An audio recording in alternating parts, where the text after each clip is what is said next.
Dr. Owusu Ochoa. It's Dr. O for the 804. As the premier knee and hip shoulder sports surgeon in Virginia, I would like to remind you that health equals power. Sports build and uplift communities, nothing else can. The mission of sports medicine is to keep athletes of all ages and levels at the top of their game. Dr. O is located at Ortho, Virginia, Schrader Road office location. Appointments can be scheduled online at orthovirginia.com or by calling 804-939-6688. You can follow Dr. O on Instagram at Dr. O _ for the 804 and uplifting educational content about sports health. Hi everyone, I'm Coach Rick Stockel. I am co-owner of Newman & Dunn Real Estate here in Central Virginia, as well as I am a high school boys basketball coach at Monacan High School. I've sold over 1,300 homes here in Central Virginia, and I would love to work with you and your family in your home buying needs. I am a proud primary sponsor of Ballin in Virginia, and I hope you enjoy this show. Welcome to another episode of BallinVA, December 21st, 2024. We're doing our end of the year wrap up for high school football season in Virginia. And why can't I do this one? So y'all asked for it, I got what y'all want. Today, I got the two-time state champion, founder of PME, my man, Darryl Overton, head coach of Hayfield High School in Alexandria, Virginia. What's up, bro? Ain't nothing, man. Good to be back. You know what I mean? Like, I'm solo this time. I mean, as it's been, but like I said, all views I say express with you is mine. I ain't representing Fairfax County or Hayfield. I'm representing myself. Okay. Well, we got to put that out there, let y'all know that first. But I got to do this first. Hey, now, we got controversial figures. You're going to say controversial. They call me controversial, too. We talk shit, right? So you came back, Priv came back. You going to beat Priv views this time?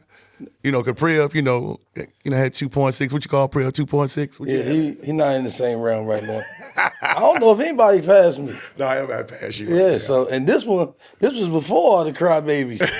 So, ain't no way nobody gonna pass this one. This one gonna be crazy. Okay, yeah, everybody gonna want to sit there and see this one, man, But it's been a crazy 2024 football season, man. We just crowned Oscar Smith Division 6 state champions in their respective class, which is your class in there. And I know we were expecting to be there. Last time I saw you at the Riverdale game, and I told you, hey, man, I see you at JMU, Yeah, for but sure. Now, with everything that's happened, well, we just going to kind of outline everything out today. We're going to give you facts over feelings. Y'all can take this where y'all need to take this, but if y'all got open minds, you should be able to hear and understand if you follow this story, and we're going to give it to you from the beginning all the way to the end. So get your popcorn, get your soda, whatever you drink, your ginger beer. I don't give a damn what it is, water. Just sit back, man, because we gonna have a time here. So.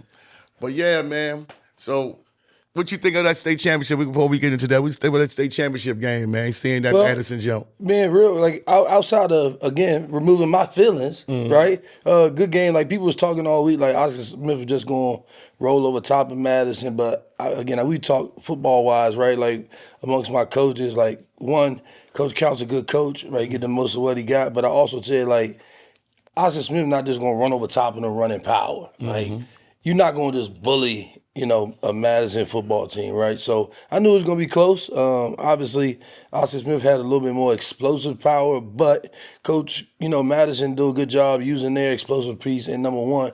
So again, I said it was going to be close all week just because of styles. Right. I think sometimes people compared what happened in Madison to us, but we play a different style. Right. Right. Like we kind of force you to guard the entire field every play, which is a little different. You know what I mean? But as far as running the game, running the ball, like just lining up, like you said, Mavs are going to fit right. They're not going to be scared. They're going to be where they're supposed to be, like I said, in their run fits. So I knew it was going to be a good game. The way that it happened, again, you couldn't ask for a better game outside, again, minus in my feelings, right? Fact of the matter is it was a good game. And, again, it's like we said, football, at that level, like you said, I'm glad that it played out the way, but I said it was going to be close. Again, just because I was looking at the styles, like, you know what I mean, they're going to be able to generate, you know, you're not just going to run over top of them. Did you actually watch the entire game, or did you kind of like man, damn, I wish this was me, or well, you could have been playing that? I mean, just as a competitor. Ain't no doubt I ain't watch it. I mean, I watched like the afterwards, like probably I didn't watch it till Tuesday. You know what I mean? But you know, again, it was about what I thought. Even after hearing everybody, you know what I mean. I saw Madison early in the year, again versus Lake Braddock, so in person. You know what I mean? So. Always was planning for a good team. So when I got the opportunity to go watch them and Lake Braddock, I went. So I had seen them. I knew, you know, what they were doing and, you know, how good of a team they had. Okay. Well, that, like I said, I appreciate you giving me that input because, you know, you're one of the best football minds, and especially when I came up there to see y'all, you know, against Riverdale and just watching your pregame preparation, man. I knew what type of guy you was. But they're seeing the walkthrough, you know, at y'all pregame dinner and everything. I was just amazed. And if y'all get a chance to actually come up there before a game and see our guys, any media people, man, come out there and check Dio out and how he actually runs it, man. It's amazing just how his mind is evolved and stuff like that. But let's just get right into it, man. Heck yeah. Hey, so at the beginning, we're going to say, what was the attraction to Hayfield? Like, you know, we already know the kind of the backstory of that, but what was the attraction to Hayfield? Just being honest, like, you know, people took it and ran and spun it into this narrative like I knew Dr. T and Fritz. And let me say that first. Right. Me and Dr. T never, ever worked together at any time in life, right? I think people saw he worked at Freedom, right? But again, the time he was at Freedom, I was at Colonial Forge. Oh, okay. We never crossed paths, right? Okay. I think the first time I ever met him was after I was hired. So again, that whole conception that I knew him and people was putting this into work, that wasn't true, man. You know, I never knew him. Basically, if you want to be honest, the basketball coach hit me, Los, shout out Los, and was like, man. Shout out Los. What's up, Los? Our coaching job gonna be open, right? Uh-huh. And I was like, man, he was like, what you thinking? I was like, man, I don't know about that. You know what I mean? I just wasn't super enticed about it. But then just like you said, looking back on it, right, like, man, I was no longer working at Freedom in the building, right? So just keeping it a band, like you said, with people like, I was working security at nighttime the whole state championship run. Okay. Like, I was working a little bit with a company, like during the daytime, working with adults with special needs, helping them find jobs and stuff. Like, so I was doing that, but I didn't have, you know, because high school football requires so much. Like, you got to be in the building when coaches come, and then just being in the building, period, to maintain your kids. So again, I was winning football games, then going to work security. Oh, damn. Like, so after thinking about it, I was like, man, I'm going to just put in for it, right? So I put in for Hayfield just for the opportunity, right? Like, the opportunity, like, nobody promised me nothing. Like, nobody knew me enough to talk to me and promise me anything. Not Dr. T, not Mr. Fritz, nobody. So, like I said, Los was kind of the one that made me aware. Basically, I applied. I went and did an interview, right? And, man, like you said, I know I killed the interview. I knew that, right? But why wouldn't I, right? And let's get this clear, right? All these people talking all this nonsense, who else you gonna hire? Like, I wasn't qualified to be the coach. Like, I just was the 2-time state coach of the year, 2 state championships, all Met coach of the year, and people acting like I needed a favor to get a coaching job, right? We talking about coach, like, who you gonna hire? And again, Hayfield wasn't the only school that reached out to me during that time. Yeah, if you want to put that out there, go ahead and put that out there. They wasn't. Like, you know what I mean? So just keeping it real. Like, other programs that just lost a huge coach at the time asked me, after they knew I accepted Hayfield to come there. So again, they wasn't my only opportunity, but this whole narrative, like, why would they hire me if it wasn't some type of collusion? Why wouldn't you? Right. Please tell me, why wouldn't you? We talking about strictly football. Football. Right. Yeah. Well, tell me, why wouldn't you, right? You know what I mean? I just had a lot of success on the field, right? again, off the field, we've had at that time 50-something kids in college. I just won a humanitarian award. Remember, the person that is so terrible, I just won a humanitarian award for Prince William County. Not the schools, for the entire county. So all this painting this narrative like I'm why wouldn't you hire me? Right. If I'm doing community outreach as well as on the field stuff, and again, can't nobody say nothing bad about me other than what they think happened or didn't happen, prior to. But anyway, that's kind of, so basically I interviewed, I don't remember if it was a day or two the next week because it was during the break. Right. Or it was right after the break, the winter break, like right this time period. He called me, right? Fritz called me. They offered me the job. You know what I mean? So I talked about, what openings may be in the school, just like asking. And then they was talking about, security. And I was like, I have background in security. I worked at Colonial Ford. Let me say this one more time.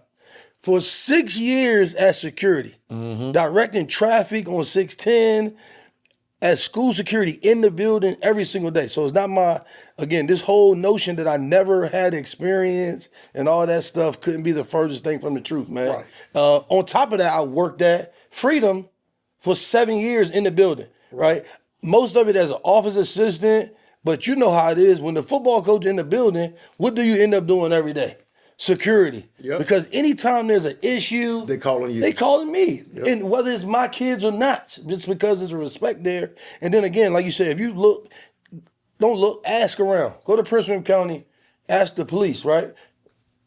Who they talk to every time there was an incident in the community, outside the community, who they called to help, even in times being proactive. Like the police wanted to prevent stuff from happening. They would call me and be like, hey, can you get these people together? And if I couldn't get them together, I was like, all right, I know this person he know them. He can get that group of people together and the police can have a conversation to be preventive, right? And even when major crimes took place in the community that didn't have nothing to do with freedom, they would talk to me because I was tapped into the community. So again, this whole notion with security, like, that I wasn't qualified, just the craziest thing. But, so once we talked about that, man, and he kind of asked me about, I asked him what would be available in the building position-wise. He was like, really couldn't say, but they had security opening.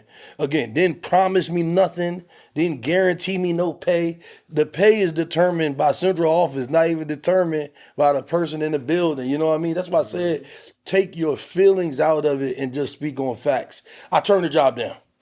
Really? I said no. Why? Only a few people gonna know this, and you one of them. I was in the middle of my girls' basketball season. Okay. The best season we was ever having. That's right. You were the head basketball coach at Freedom as well. The best season we was ever having, bro. In school history, we went on to win the first ever in any girls' sport district championship. That I always get left out. So again, right? And these are girls I had from the mud. We was getting beat by 20, 30 for 2 years all the time to winning the district and losing in the regional quarterfinal to Gainesville, right? In a great game. And that team was a good team. Yeah, in a great game, right? Like a game where as a basketball person, we just was talking before we came on air. If you would have told me going to that game, you're going to hold them to 38, I would have took my chances. We won. I'd have been like, you lying. We won. But we lost. Gainesville. So we held them to 38, but we couldn't put the ball in the basket to save our life. So anyway, I turned the job down. I told him, I said, man, I just can't do it. Like, I'm in the middle of girls' basketballs, and anybody that coach women's sports, stuff like that will affect girls quickly. Yep. And I just didn't want that out there. He was like, well, we'll take some time. We interviewed other people. We got some other stuff. We'll look at some other candidates, and if something changed, let me know.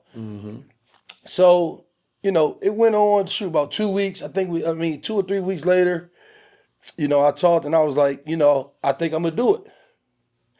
But another thing people don't know, right? I went and talked to the principal and the AD at Freedom. And when I talked to the AD, I was like, hey, this opportunity has come about. And I was like, but I want to still coach girls basketball. Okay. Like, can I still coach girls basketball here? I remember that. And he said yes. I remember that. Let me say this. I remember that. If right then and there, he would have told me no, I would have never took the Hayfield job. Because my girls' basketball was just as important to me then. Right. Because I felt like coming into this year, we'd have had a real chance to make a run at things, especially considering some of the stuff that shook down down here in Richmond, right? You know what I mean? So, and I was here playing them at their best, trying to get ready for what's to come. Right, because you knew it was going to be Dale or Manchester. You can't duck them. Right, you got to go through it. Right. So that's what people don't know. If he would have been honest, I wouldn't have left. Mm-hmm. They did not tell me to leave. That's the other part of this story that gets convoluted, where people have this. I was not forced to leave Freedom. I was still coaching girls basketball. Right. I was still in the building every day. I came to a game. Thank you. So I was there. I came to a game. So this whole notion like I was forced out and had no choice but to go to Hayfield, that never happened. No. That never happened. And so when I went and talked to him and I told him that, he was like, yeah. So I went on and I accepted the Hayfield position pretty much, you know what I mean? And that was what February, March? Yeah, February, late February. Right. Again, the dates always get mixed up, right? Like at this point, it's a year ago. Right. I don't know the exact dates, time, right? So, but again, that's what your people at the VHSL try to say. He didn't know the dates. I'm like, bro, the 21st, the 26th, what are you talking about? I didn't write it down. Right. I accepted the job. So, basketball season was still going on. Thank you. Yeah, that's right. Yeah. Thank you. Yeah. So again, that's where my attention was, all right?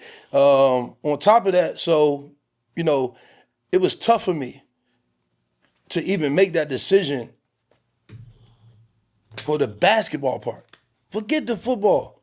Like, at the end of the day, to win football games, we didn't need to go to Hayfield. Nobody. We could have stayed right there at Freedom and won the football games. Right. It never was about football. Like for me, for anybody coaching I was going to ask to go with me, my decision wasn't based on football. Like you said, I felt like I just won football. Mm-hmm. But basketball was important to me, like from a competitive standpoint, and my girls, like I ain't won that yet. Me and you been talking shit the whole time. I'm almost there. It was like, I was like, y'all ain't gonna do this. Me and you always talking. Yes. People don't know that. And I'm almost there with my girls. Yep. And again, man, if that man would have been honest with me to my face right then and told me he wasn't gonna allow me, I wouldn't have left. Right. So again, the move was never about, let's go to Hayfield and get a state championship. No. We could stay right there at Freedom and done that. Right.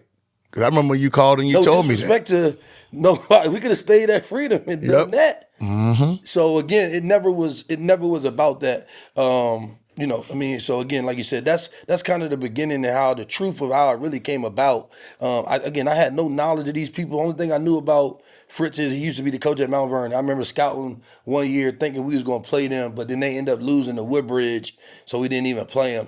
I remember going to Hayfield, matter of fact, watching them play versus Hayfield. I think it was 2018 or 19, one of them years, thinking that we was going to have to play them, but we did end up not having to because they lost before we got to them. But, yeah, man, so that's kind of how it started. Again, what people decided to write in the paper, they pretty much just made all that up.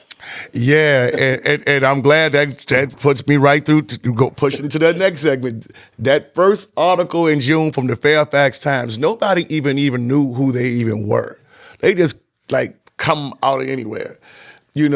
Like this lady decides to talk about this fundraisers and you meeting Dr. T, even question your security training and all of that stuff like that. So let's go into that. They talked about bullying. Yeah. So let's. You want to address that? So just being honest, like I said, I kind of did already. Right. Put out an article based solely on a parent who was emotionally tied to a position that she had the year before. Mm-hmm. You know what I mean? The worst part about that whole situation, without getting into it, they know anything that was presented was unfounded. Right. Never happened. Mm-hmm. Again, as parents, we always gonna feel and defend our kids, right? Mm-hmm. But remember this is the same, people have shown they're willing to lie, to make up stuff. Mm-hmm. Coach O never was driving no white van, picking up kids, or nobody else was doing it. Driving to the 7-Eleven, you know how close the 7-Eleven is to the school? No, I don't know. 100 yards. So why would anybody? Oh, you're talking about the one that's right behind. That's what they said. We were dropping them off right there, and so they could walk Oh over. my God. Again, remove your feelings and base it on facts. Who's doing that? Not to mention, I'm at work all day. Right. I'm working. And I saw your the day that came up. It was crazy. I was like, yo, it took you about an hour to get down to me to the office. Huh, man. So, it's just sad that people just made up stuff. Mm-hmm. And again, without diving into, because anybody's going to be sensitive about the kid. But remember, right, this is a kid that tried to come to freedom. Mm-hmm. It's documented. I can show you the message right now. Pull my phone up. Mm-hmm. They wanted to come to freedom. I ignored them. Now, we hear it's an issue. The other thing I think in all that, right, some of that stuff was put out there. People using other people, not me, so they could get what they wanted, right? So their kids can transfer somewhere else, all that, right? Mm-hmm. Again, the kid is a good football player. Mm-hmm. After all this craziness going on, guess what happened? They still played with me on 7-on-7. After accusing me of all that, they still played with me on 7-on-7. Wow. So tell me, when was the secret animosity and all this? Right. Tell me when. So again, facts, not feelings. Like, said all this to get this accomplished, right? Mm-hmm. So again, here we go. Hypocrites, not the parents, but everybody else. Mm-hmm. This person used this to transfer to another school, right? There was another kid that made up a story. Then later the parents took the story back, saying, well, he didn't say that, so he can go play for his uncle, right? How come nobody transferred to Lewis or Edison, which is 6 minutes and 7 minutes from Hayfield? Mm-hmm. They all went to South County, West Springfield, supposed to be good football schools. Right. How come nobody transferred to the school that's 6 minutes away if you just had a problem with whether it be football or anything else, admin, anything else that happened inside the building? If you had an issue with it, why you had to go to South County? Mm-hmm. Why you had to go to West Springfield? Mm-hmm. So again, the hypocrisy of all this makes no sense. And like you said, that first article, it was just like, wow, this is like so far-fetched and a lie. Mm-hmm. Like you said, man, how you gonna talk about a fundraiser that everybody do? Verona do it. All the time. Look, at our school right now, the other sports doing it. Yep.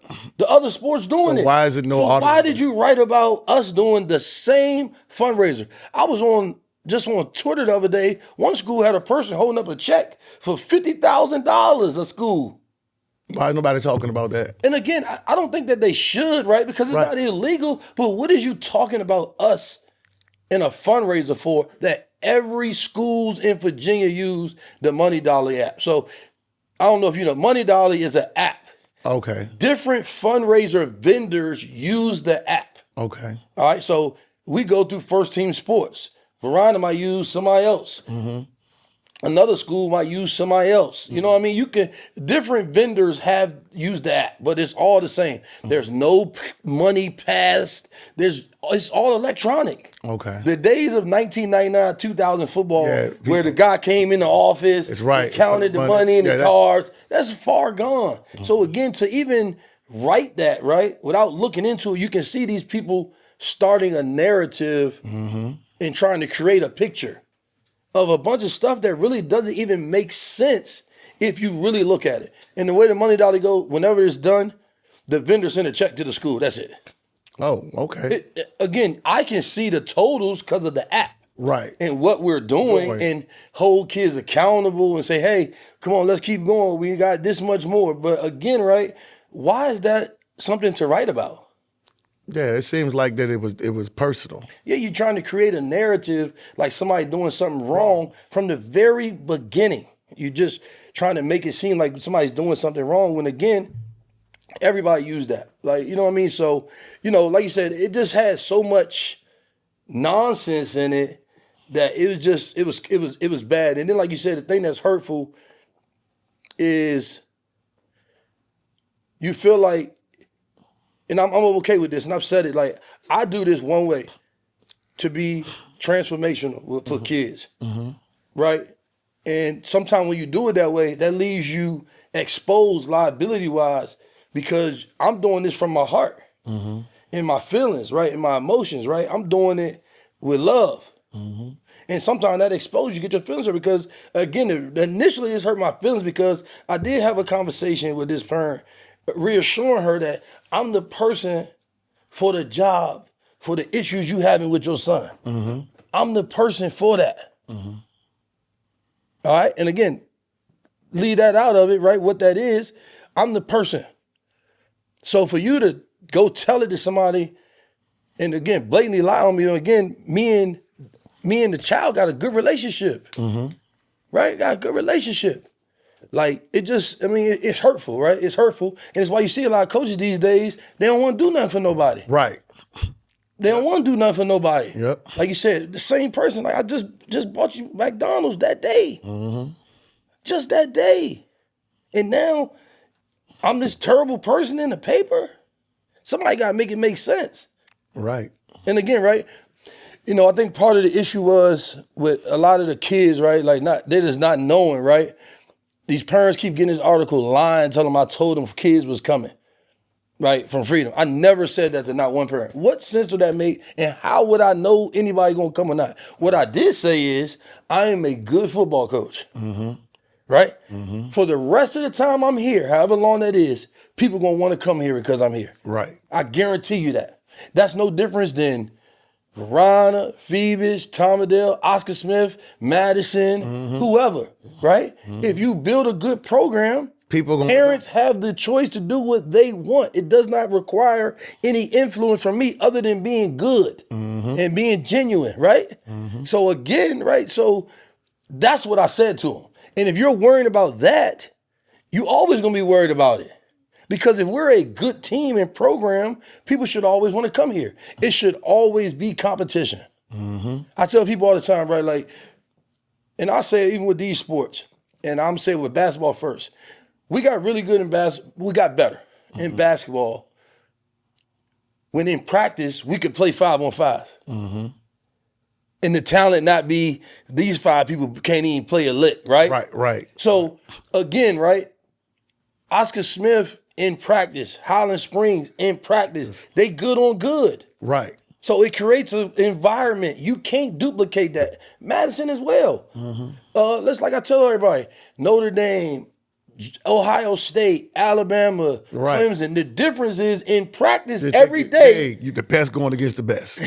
You can't circumvent that any other way. So that's what I spoke to every parent about. Even in my parent meeting, I spoke to this and said, you know, I wasn't bringing anybody here. I can't control nobody's household, no matter where they're from. But if we do this the way that we should, people should want to be here. And I don't feel bad about that. When you look up a house on Reddit and Zillow, don't it tell you the schools in the area? And it tell you the test scores? It tell you all that, don't it? Doesn't it? Yep, sure do. Okay, so again, why wouldn't I want to build something that people want to come to? It doesn't require me to say anything.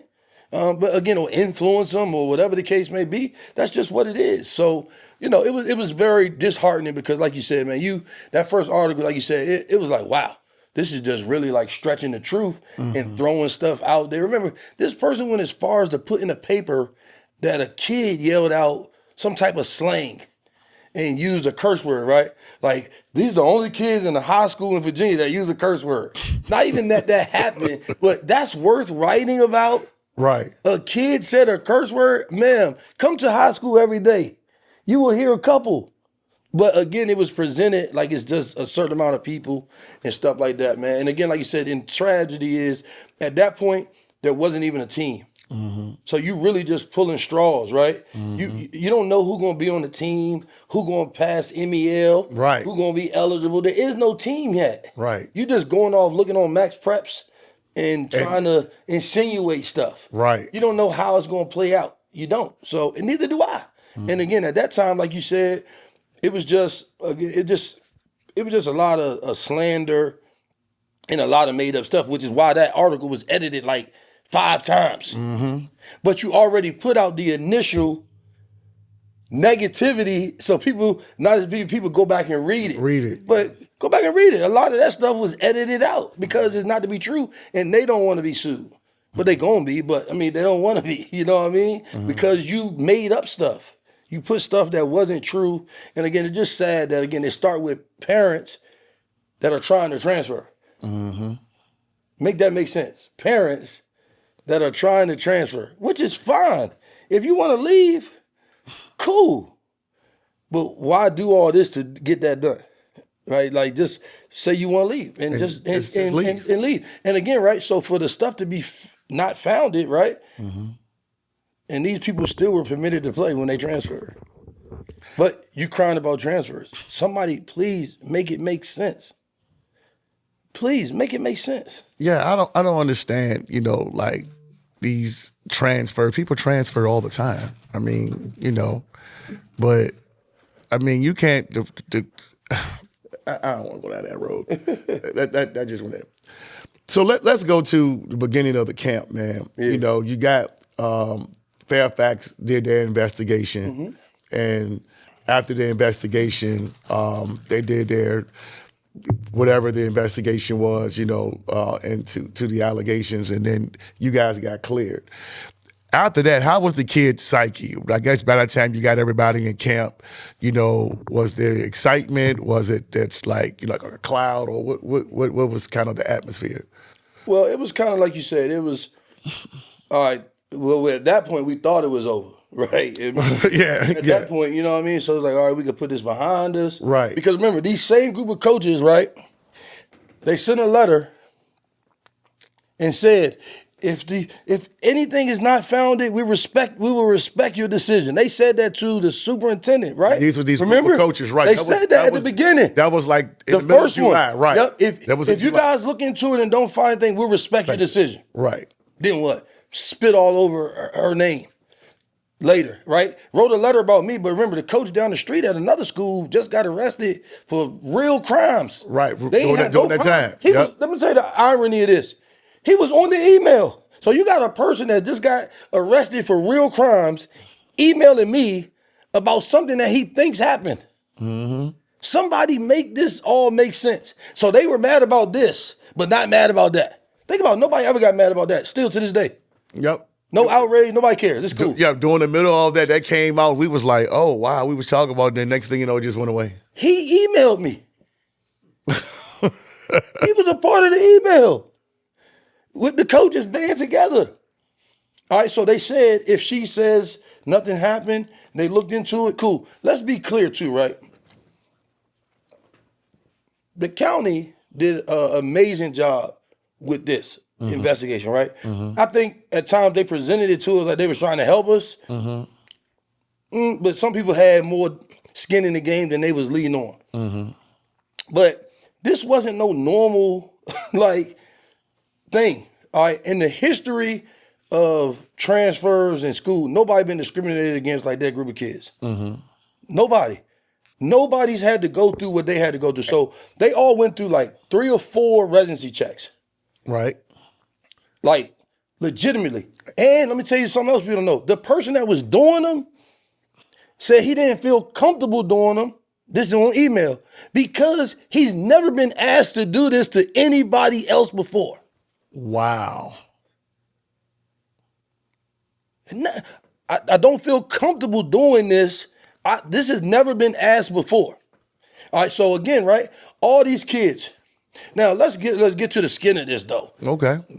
So a Fairfax County employee came into the building, took the kids' addresses, logged onto a computer they wasn't supposed to be on, took the kids' addresses, admitted to another employee that he'd been stalking the kids. I remember you telling me about that. All this was reported to central office. Parents sent emails about this man following these kids around, comparing it to Emmett Till. This is true story, Lee. This is all email. Everybody got this information. So everybody can sit around, act like they don't. They got it. The parents are like, yo, who is this man following our sons around? Who is this man? Who is this man? Everybody acting like they don't know who it is, but they know who it is because he worked for them. My brother's at his condo. Okay, this is the part I want to hear. He had his condo. The man outside his condo. He come to the school, reported. The school said, here, call the superintendent office, let him know. They do. They tell him call the police. He calls the police, got a case number. What happened? The man still worked there. Same man tried to come into the building and started an argument with our principal in front of everybody. What? Started an argument, right? All right, gave the kids addresses to media people. Media people went and knocked on people's door. Are you serious? This is all true story. Bruh. All right, so why do these kids deserve it? Tell me why. Somebody got to tell me why this is okay to happen to the kids. Why? The ones that what? Moved from Woodbridge? Is it because they black? Is it because they got tattoos? Because this is all the stuff we seeing. Mm-hmm. So this is all the stuff you seeing. You got kids saying, this is kids saying to me, like, Coach O, they don't want black people here. They don't want us here. Like, they don't want us here. They know this man. All right, then me, right? Me. My daughter in the car. Another person. The two people that this lady wrote about and praised in the paper, the two people that was giving the VHSL all this information, it's only 2 or 3 people, this them.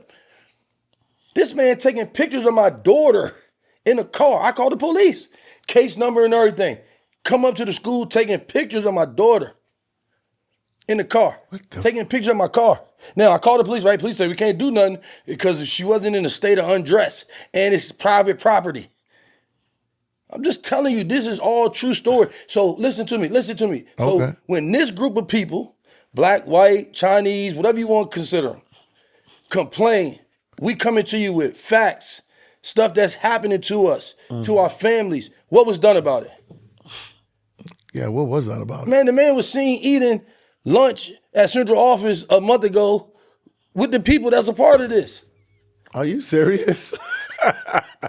Listen, bro, like y'all, it's easy to like laugh it off, right? But this really happening. That is crazy. All right. So again, this how deep this is. Okay. The lady that did the investigation for the county is the former Attorney General of Virginia, Cynthia Hudson. Okay. African American lady. Okay. So what? She's not qualified? Now they crying, right? They want to do another one, right? Right. Why she not qualified? Right. What? She's the former Attorney General of Virginia. She ain't do her job. And now I would say this, like you said, I was a part of the process. I went there, they asked about everything, right? Without getting into specifics and telling people business. They asked me every single thing. Every question, every minute detail. Okay. Again, it took 400 some hours. On top of residency checks, guess what else happened? So all you crybabies, the region superintendent and the executive director of student activities went to every kid's house, did a home visit. Okay. And went in most of the houses. Okay. Met every parent, kid at their house. Seen furniture, seen everything. What else do you want this group of people to prove? And again, right, let's, like you said, the meat and potatoes of it, let's go ahead. Okay, no, I can't. I did not prophesize anybody to come to Hayfield. All right, listen, I'm going to say this. You know what I'm guilty of? I'm guilty of being impactful, right? Man, a lot of the coaches don't have to do this stuff, right? Right. I took it as a badge of honor that people was willing to move their families once all this took place to be where I was. If it was about football, them group of people could have stayed where they at no matter what, and they still would have been good in football. Right. If it was about football. Right. That is true. All right, now it gets deeper than that, pause. All right? So that's my gift, right? Like I'm an impactful person with kids. I'm the coach that the dads call. You need to get your boy. You need to come over here right now. He tripping. I'm the coach, like last year at Freedom, when the kids got shot at outside at the car. I handled that. Not nobody from the school didn't do nothing. They didn't care. They didn't send nobody. I handled that. Me. When you catch your kid, when it's 2:00 in the morning and the kid still ain't home, the parents call me. Can you find out where he is? I know they share their location with you. So again, my impact, you wouldn't understand it I'm going to say this. A lot of them wouldn't understand it because they never had to do it. Right. They never had to do it. Mm-hmm. Again, it was 2 kids that had children. You wasn't at no baby shower. You ain't never made sure they had nothing. You never did it. So, of course, you're not going to understand why somebody would pick up and move their family to be where I am. I ain't have to ask them, never tried to ask them. At this point in my career, I told the people to their face, I don't need to recruit nobody. Right. What do I need to recruit people for? 1, I'm good at coaching, period. 2, people going to want to be where I am that don't even know me, never came across me ever in their life. It happens all the time. Ever in their life. You know why? You know who's going to prophesize for Coach O? And Coach Johnson, Coach Blunt, the people in the community. Right. The people at the barbershop. Yep. The people at the grocery store that tell people, you need to take your son or daughter over there. Yep. I don't need to. Nobody's asking nobody to do it. That's just what happens when you start winning. Same thing with Madison. Them kids could go to Oakton. They could go to Madison. Right. Come on, man. Madison baseball that had 2 first-round draft picks in 4 years. Right. I'm going there. Okay. The coach ain't out recruiting people. He don't got to because when they at the grocery store, somebody gonna say, I see you got that. Your son play baseball. You need to send him to Madison. Yep. Or you need to send him to Battlefield. Or you need to send him to Colgan. Mm-hmm. What are we talking about? So again, they're not going to understand the impact because they don't do it. Right. My kids with me all the time. Coach, the kids that's at Hayfield now, right? Oh, we could never come in the office before. Why not? I like being around my kids. Right. And it was kids in the office when I got there that day. It was like the team managers and everything. I was like, man, y'all just having a good old time. You know what I'm saying? I was comfortable. I was peanut like, butter jelly, right? Food all the time. Pizza. So man, I was like, man, I said, shoot, I didn't even leave. I stayed in the office the whole time. So again, man, like people not gonna understand impact. Most not gonna understand impact because they haven't had to do what I had to do. And again, I hate talking about what I do for people because you do it out of love. So again, through all this, I never say nothing. And again, I'm not saying I'm the only one that do stuff for their kids. Right. But the reason you wouldn't understand why anybody's family would move is because you haven't came across somebody that impactful yet. Right. Period. And there's no different than a coach. My coaches ain't had to come with me. At that point, they got good resumes. We just won 2 chips. All right, yeah, go. Brendan Hughes, pass game coordinator, back-to-back state champs. Yep. Shout out to my co-host. Shout out to my co-host. My OC, you know what I mean? Jeff, at this point, think about it. I mean, they could do other things, right? But I take that too as, okay, they still want to be with my tutelage until they get what they want. And whatever that may be. And Brendan told me he going where you go. He told me that like a couple of weeks ago. So again, right, it's just impact. People don't know what that really looks like. Mm-hmm. Also, impact, I care about what my kids have going on. He came to me and told me, hey, I want to play college football. I didn't shit on his dreams right then. Mm-hmm. I said, okay, this is how you get there. All right, you are who you are, size, whatever, but this is what you got to do. This is how you can get there. All right, let's see if you're going to earn it. Right? I didn't say you shouldn't be worried about this. You should just be worried about, okay, that's what you want to do. So again, when you talk about people moving, okay, cool. I get it, the number, right? Mm-hmm. That's your feelings. Right, that's the feeling. That's your feelings. That's the feeling. The facts of it, there is no rule on the number. It's not. All right, so what is the number for 3 basketball players that go to a school? What's the percentage? That's what I mean. And we really could go there. Come on. And we really start deep into that. Like we start all right, again, pages again, right? And again, like this impact, man. This has nothing to do with football. Other part of this, and like I said, I'm gonna let you talk because I don't want to step on it if you already got it for me as a question. No, man. These people did all this stuff, investigated. Mm-hmm. No, we still on track. Hours and stuff. Hours. I think they say 400 some hours. Right. Yeah. Almost $500,000. And the Attorney General, the former Attorney General of Virginia, not qualified. You got people sitting up here talking about it. At the end of the day, it's just people saying that our kids, our families don't matter. That's really what this is about. That's what I would agree with that. That's my feeling. Why are you saying these families can't move? Why? Who are you to say that? Who are you to say that? You just can't believe it? Like, believe it, Jack. That's what they wanted to do. Coach O ain't asked them. Nobody on my staff asked them. Nobody talked about it. I wasn't even working in the building at Freedom. I didn't have access to those kids to talk to them about nothing. I coached girls basketball. When girls basketball season over, I talked to them. I never went back to the building again until we did the banquet. On purpose. Because I didn't want people saying this exact thing, no matter what. And not because I thought somebody was coming to Hayfield, because I didn't want the people at Freedom thinking like that's the type of time I was on. That was important to me because there's a lot of people there that I love and care about. So again, it just, like you said, it's just the investigation that the county did. They got everything, went through everything, every bit of paperwork, right? At the end of the day,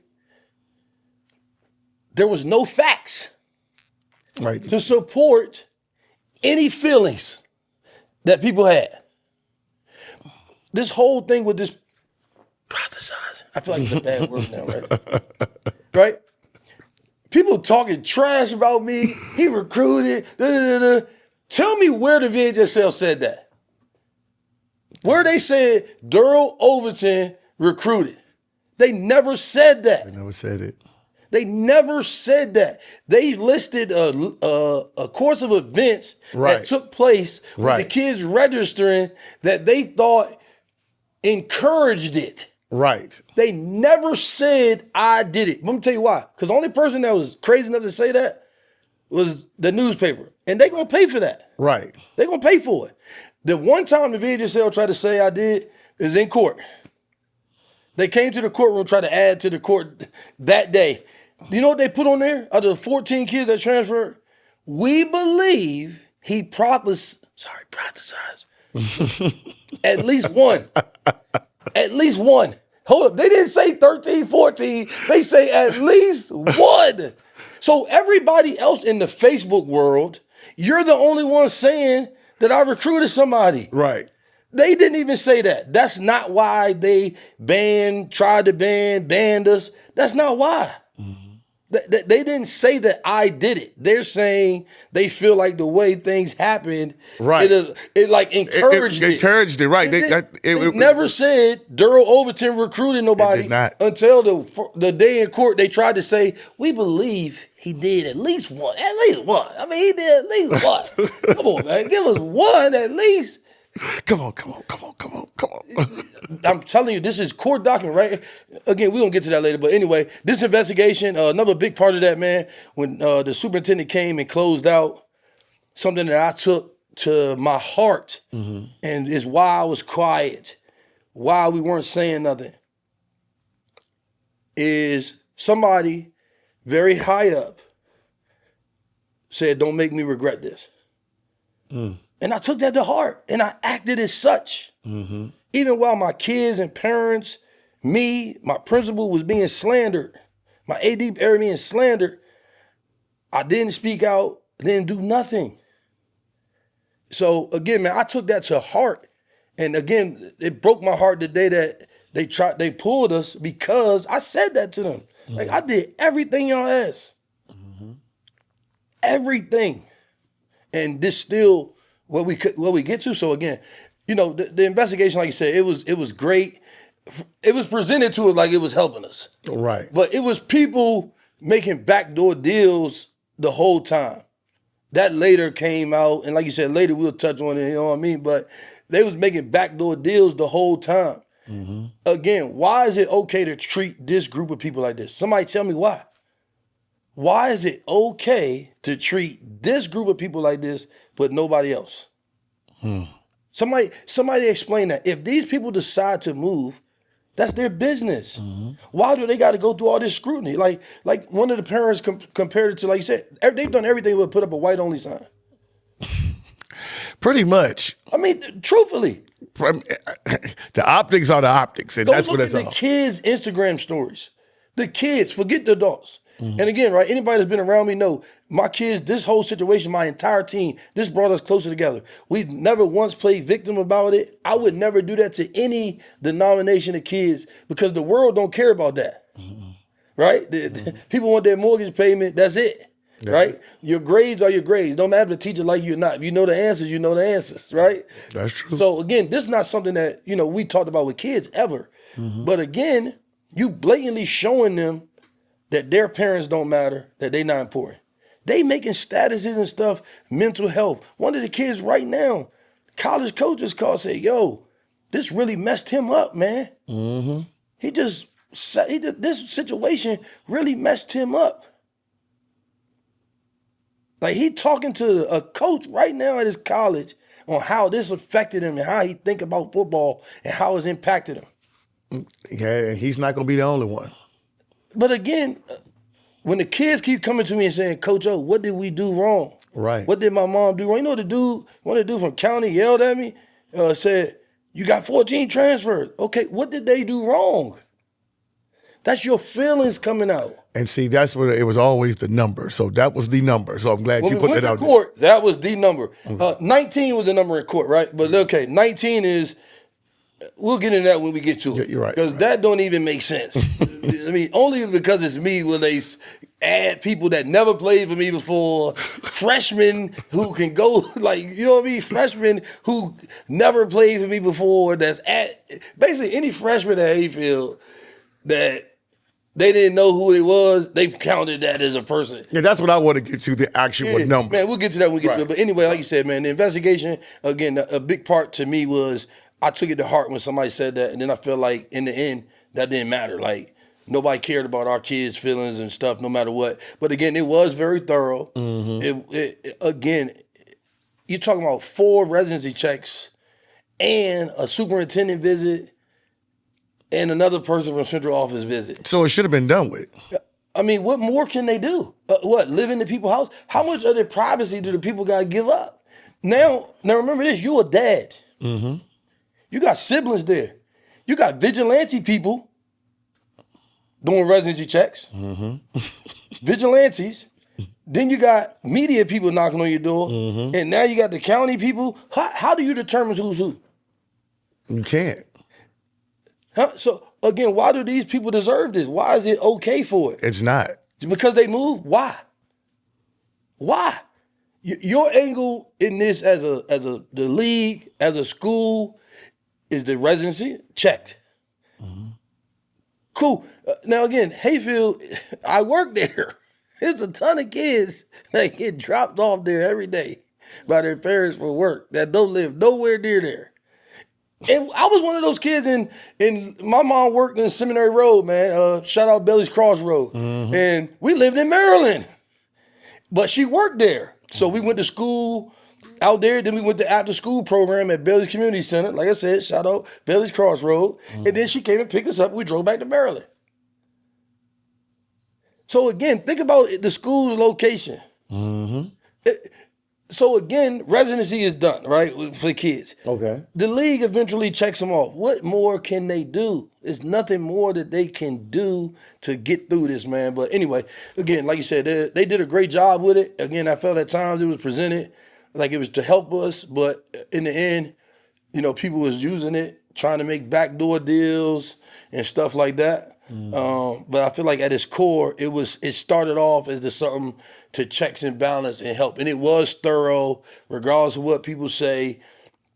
I don't think you could have did it any better. And then the VHSL did its own investigation. Man. So after y'all were clear, so what is y'all mindset at this point? At this point, it's just like, all right, man, this just turned into a circus, right? And at its core, right, everybody's like this. Oh, the VHSL, they know what they doing. What? How many times? Their investigation, they interviewed like 3, 4 people, 5 people. No, 7 people, sorry. 7 people. Like, they didn't talk to no kids, no parents, nothing. All they did was talk to me. All right, and this is what oh my goodness. They lied and said, all right, the reason that they came to this because my answers, Dr. T's answers, and Mr. Fritz's answers didn't match up. What? You asking the principal of a 3,400 school about enrollment? Who's registering? What do he know or do with that every day? Tell me what he does with that. Nothing. This is what they asked me with their line sales. They asked me about Brendan's flyer. They said for the camp. This is what they asked me. They had a panel of people, like 6 people. They asked me questions. And this is during the dead period in June. Yeah, but it's from back then. Right. You don't think this is recruiting?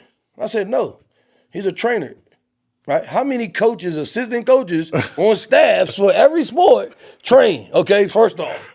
Long as during the dead period, he's not training no Hayfield kids, and it's not at Hayfield. Right. He can do it, but guess what? He didn't do it. All right, that's the question. Right. He didn't do it. Right. I told him, man, just don't do it. Right. Again, going back to what? Don't make me regret this. Just don't do it, bro. Right. The next question: have you ever seen anything like this before with this amount of transfer? I said, yeah, I have. And I named, a couple schools that I countered. And then I said, well, what about in basketball? 2 or 3 people go to the school. And then he's like, okay. And that was it, right?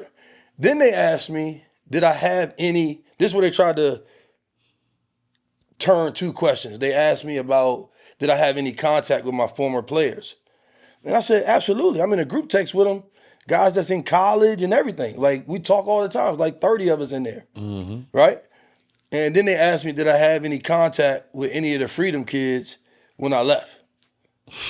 So then they said, well, he said that he had contact with his former players. Like, oh, they kind of, I see what they're doing. I definitely told you that I'm in a group text, and I definitely said they was in college.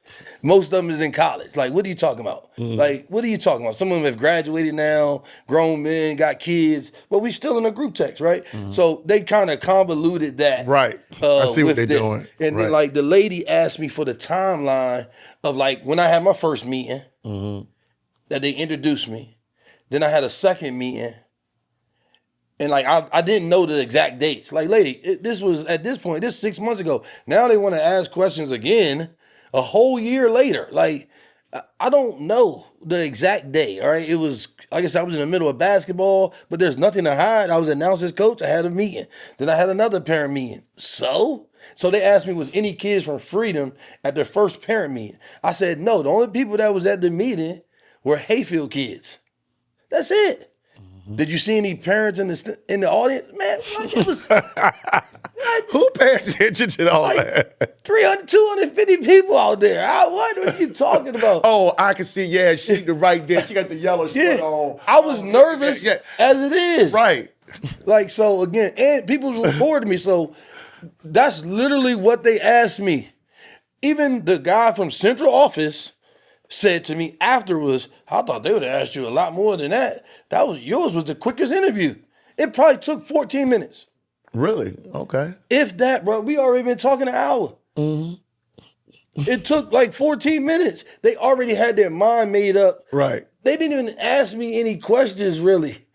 Like, they didn't ask me straight up then, did you recruit any of the kids of Freedom? From Freedom. They didn't ask me that. They didn't. They did it. They asked me, have you ever seen this before? They asked me about Brendan's flyer. They asked me about the dates of the parent meeting, when I was announced and all that. And I mean, they didn't ask anything else. So their investigation was not in depth like the county. Right. No, this is how bad it is, bro. So everybody's believing them, right? Then I gotta look at the dude from the VHSL that's in charge of communications, right? You see the comments where people saying this. Oh, Liberty Christian recruits. And he and what's his name? McCray, the dude from VHSL. Oh, that guy. Yeah, I can't know. He's saying, I think if you have any evidence of this or facts, please send it in. Now you want evidence and facts? I thought that was supposed to be about investigation. Hold up. You want evidence and facts of Liberty Christian doing it, but you don't need nothing for us. No, we know y'all doing it. We don't. So where is, like, again, this is in black and white in writing. This man on every post that somebody say something about Liberty Christian, and I'm not saying that they recruit or they not. That's not my point. My point is you were VHSL and you asking for facts and proof. And then you trying to condemn us with no facts and no proof. Make it make sense. This dude on every post saying, if you have any proof or facts of that, send it to us. I'm just reading it like, look at this dude, man. So again, right, it just, their investigation was really like, they questioned a couple people. That was it. They didn't talk to no parents, nothing. And again, the person from central office, when they got done questioning me, like, that was kind of quick. I thought they would have asked you this. They didn't even ask you this. Like, you know what I'm saying? Like, it was really brief. And that's it. And people think the investigation is in depth, but it wasn't in depth at all. No, the counties was. Right. It was. Okay. But the one that the division said, they asked some questions. That's it. That was it, really. Wow. So after that impending investigation, their verdict was whatever it was. Then you guys get removed from the playoffs. Okay. What's your mindset at this point? So this is the thing about it, though. This is where you got to be real, and you can see that these people have been working together, right? Remember this, everybody. The VHSL has been a part of every meeting since April. Right. With this, any transfer. They've been a part of it. They've been on the emails. They've been on the meetings since April. They've been a part of this. They tried to wait until we had no more time left to put a ban on us, hoping that we wouldn't be able to fight it. The truth is the truth. Call it a spade. I don't got to. If you want to check facts, read the court document. The judge said the same thing. I know nobody know what they doing but the VHSL. Y'all don't want to believe the judge. Y'all don't want to believe the superintendent. Y'all don't want to believe the former attorney general, Cynthia Hudson. Only people y'all want to believe is the VHSL. They have been a part of this. It's not like administration wasn't involved in them. They wasn't involved on every email about everything. They were, right? So how you get to this conclusion based off no facts, no evidence, makes no sense. It's just your feelings. And if you want to be real, like you said, when they told us we was out, right, it was emotional, right? And so immediately everybody started worrying about everybody else's feelings. The county, everybody. Like through this whole thing, I remember they was calling my school, my principal, bugging a man who running a building about my coach having a belt on Twitter. Or if somebody said Hayfield by 40, that was the most offensive thing. Then you got these coaches just being utterly disrespectful to him, calling them. We didn't heard all the recordings. They don't do their job. They writing letters saying you ain't do your job. And we getting phone calls about a belt on Twitter and somebody saying Hayfield by 40. This is all true. They know that this is true. We getting phone calls about it. My principal got to walk down to me, my AD, and tell me, hey, man, can you ask your coach to take the belt gift off of Twitter? I said, did he tag a school or something? No. Now, we did have one coach put something dumb on Twitter. Like, again, it was dumb, but it wasn't more disrespectful than these other people just being blatantly disrespectful. Even people, coaches, we seen it, speaking on us, the situation. In the paper, on video. Oh yeah, we got all that. But again, I'm not even gonna get to that one. But so this was like, this is to go with it. What I'm telling you is this. So they immediately like, oh man, Lewis was like, they called my principal, like, oh man, you guys gotta take it easy, man. They're gonna try to kill Lewis because we told them they can't be in the playoffs. They're gonna try to kill him. My principal says, well, I don't think that's gonna be the case.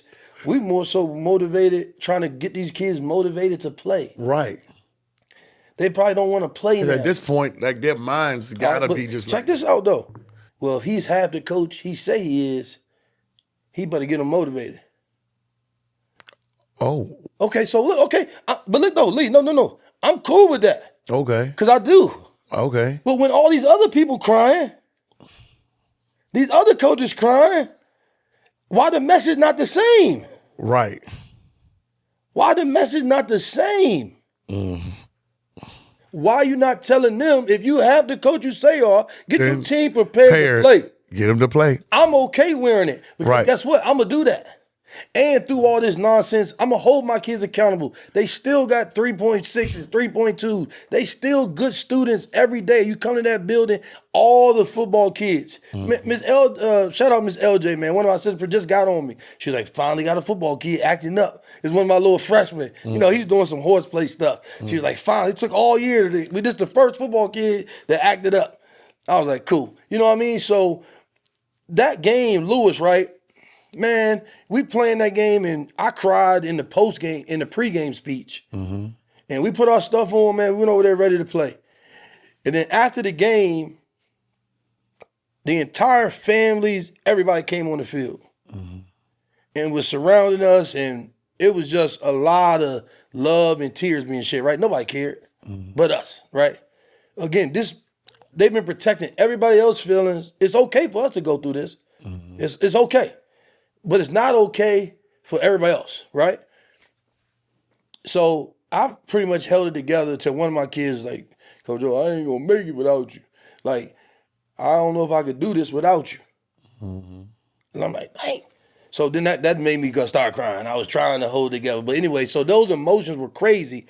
And then, like you said, I'm telling the kids, we get back, like, I know the parents gonna put the court injunction in and all that. So I collected gear. But I told him, just leave your shoulder pads and helmets in there because I got tired of taking them on this high or low. Right, yeah, we here. We didn't even practice for Edison until they said for sure we only practiced like 2 days. That's right, because y'all had the injunction. Yeah, but they told us that we could because we fouled it. I was like, no, I'm not taking them through that emotion no more. Right. We're not going out there until we know for a fact that we're going to be able to play in the game. So we did it. Kids did basketball trials, all that. And then, like you said, we went to court that Friday and we won. I mean, the parents won. You know what I'm saying? Right. And y'all had to play that night. Nah, so that's when it was supposed to play that night. But then they moved the games. They moved it back. They moved the games back to the Thursday. To that Thursday or the Tuesday or Thursday. Thursday. Then the next week it was on Tuesday. On Tuesday, right. Yeah, and that's the Monday they pulled us. So, we didn't even practice. But Monday and Tuesday. And y'all got up 75-0? Because I was like, I'm not taking them through this no more. Like, I'm not taking them through this until I know for a fact what's going on. So anyway, long story short, when we got that initial decision, I said to myself, then I was done holding them up and letting them fall and then picking them back up. Like, I was tired of doing that. Yeah, they on an emotional roller coaster. Yeah, man, you got kids comparing this to being in jail, on trial. I'm at the courthouse looking at families cry. Look, I had to make a joke at the courthouse.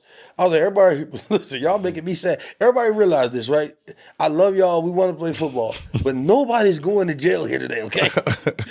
Nobody's facing life. Like, we just hear about some football, and it's cool, right? Again, It sucks, but everybody relax. You got people praying, crying, like somebody getting locked up for 25 years. It's football, y'all. So again, man, bring light of it. But again, like you said, it's like anything else. You put your heart and soul into it. You know what I mean? That's what it's going to be. So, then you got the good news, right? That's what we next with it. We get the good news. Hey, you're in. Right, the injunctions, y'all in. Y'all back in the playoffs. Man, listen to me. Everybody keeps speaking feelings and skipping over the facts. All these media outlet people, everybody got access to the court documents, right? Yeah. But they don't say nothing about that because it don't fit their narrative. Very plainly in the court, the VHSL broke its own rules. Yeah, it's in black and white. Explain that. It don't matter if you like me, if you feel I recruited them, how the kids got there. The VHSL broke their own rule. Basically this, right? It's just a joke, man. The guy imposed a ban. Which is for 2 years. Yeah. He does not have the power or the authority to do it. It says it in their bylaws that all bans and suspensions, probations will be determined by the district committee.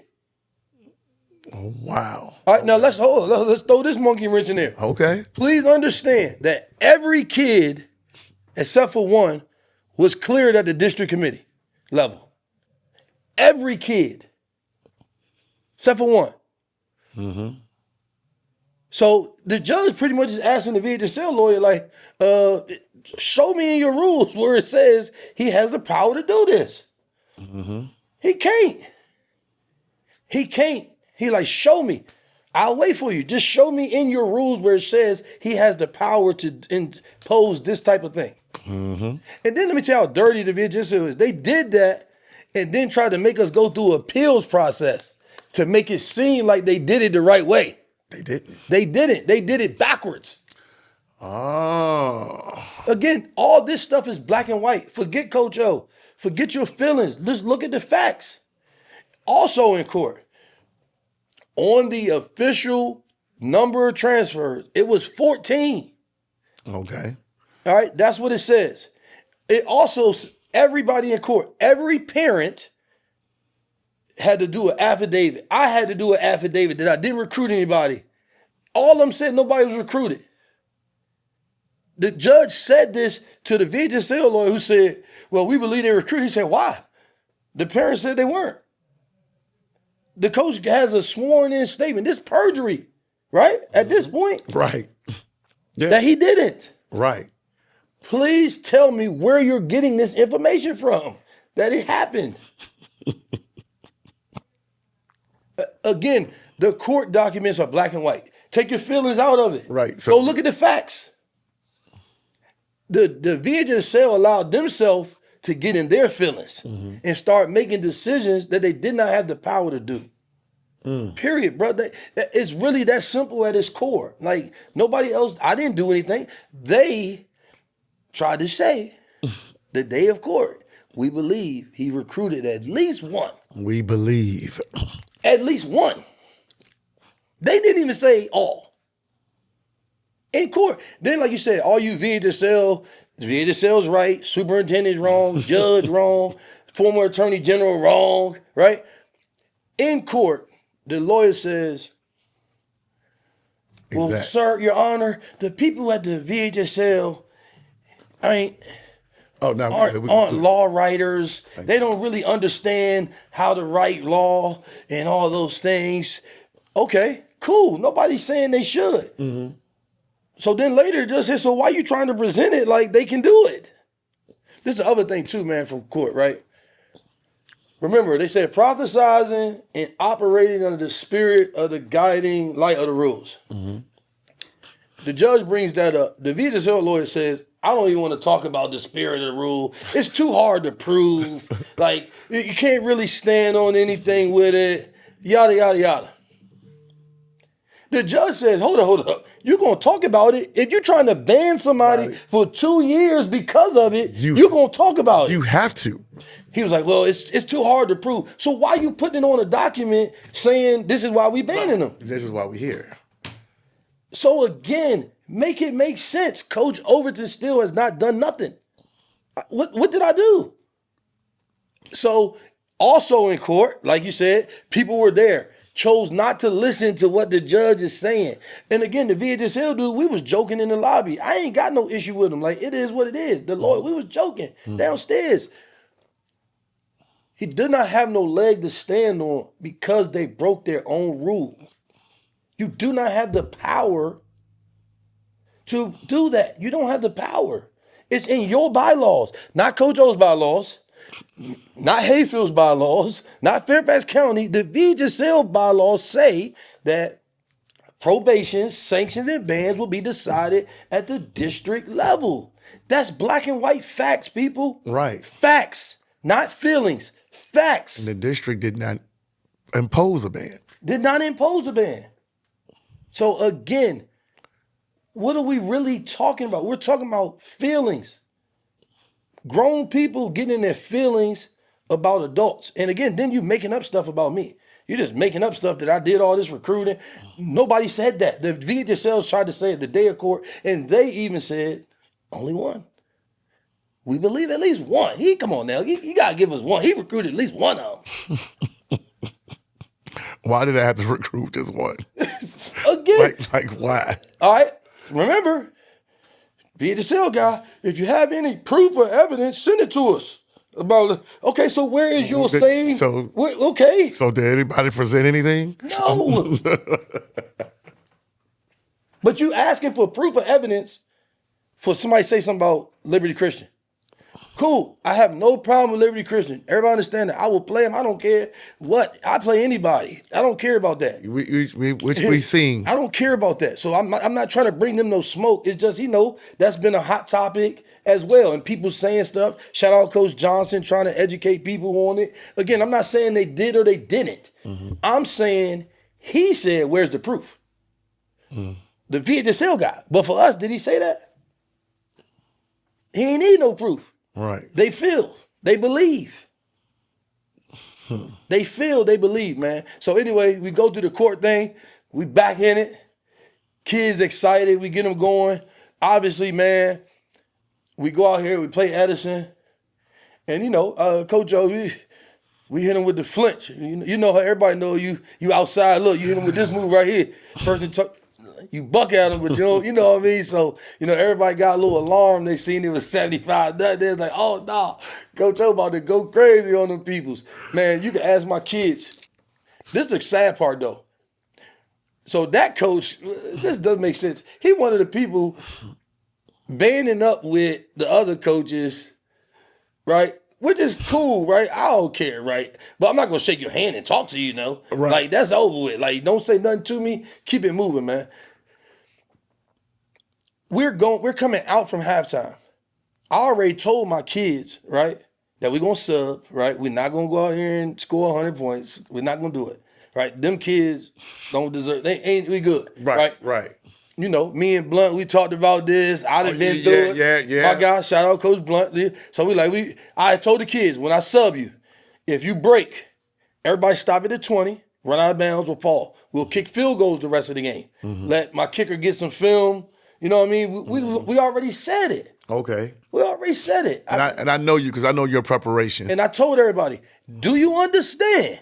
The backup quarterback, the receivers, the running backs, I said, I don't care. I said, now if you get something on defense, do what you do. But on offense, we all understand that we're not running through the end zone. All right? We running on the field, here goes somebody from the county right away. Oh, we can't embarrass these people out here. Shut up. But worried about, nobody cares about us being embarrassed. Right. Ever. Right. That's my We've been point. embarrassed. Shut up. We've been embarrassed since June.